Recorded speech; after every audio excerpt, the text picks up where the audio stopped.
Hi there.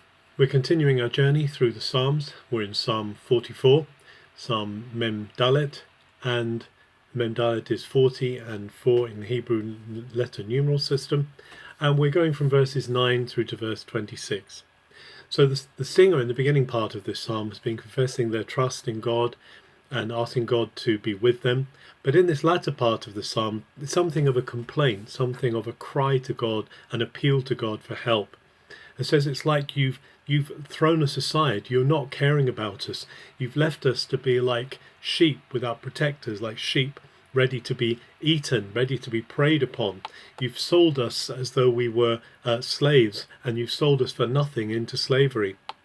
We are covered in shame. Our faces are covered in shame. Our neighbours hold us to scorn. We're mocked. There's this long list of things, and yet. And then the singer sings back and says to God, but yet we haven't forgotten your covenant. We haven't wandered off like they did in former times. We've sought to follow you. Why is it, God, that this is happening? Why are we being made the prey of our enemies when actually we've kept close to you? We've sought to we've not wandered from you. We've not left you. We've sought to keep on your paths.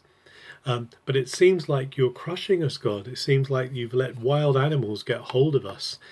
We aren't different if we'd forgotten your name, God. If we had, if we'd gone to other idols, but we are being picked off. It seems like sheep. And of course, this later on comes up in the New Testament. This verse is quoted about we have been killed like sheep every day. We're being slaughtered along the way. By Paul uses that when it seems as though he's under great oppression. So he's recalling this song of appeal to God. And then lastly, the psalmist appeals to God and he says, wake up, God. Why are you asleep? Why are you rejecting us? And of course, remember in Psalm 121 that we read, he who keeps Israel neither slumbers nor sleeps. But it feels like God is asleep. It feels like God is not listening to them. It says, why are you looking the other way? Why are you so insensitive to our suffering? And then the last verse is a cry again. Rise up, God. Get up and help us.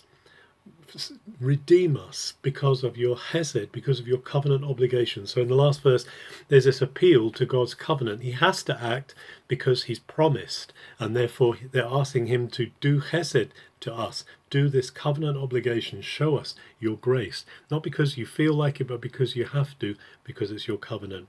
There are days when we can appeal to God like this. There are moments where we feel in the grip of real things, bad things that make we feel are going on in our lives, when we can say to God, why are you hiding your face from us? Why do we not feel you? Why do we not see you? Knowing that just behind that cloud there is a sun of God's presence. There is the warmth of God's presence. He will never leave us. He will never forsake us, even when it seems as though his face is hidden from us. Let's hold on to him and trust in him today. Have a good day.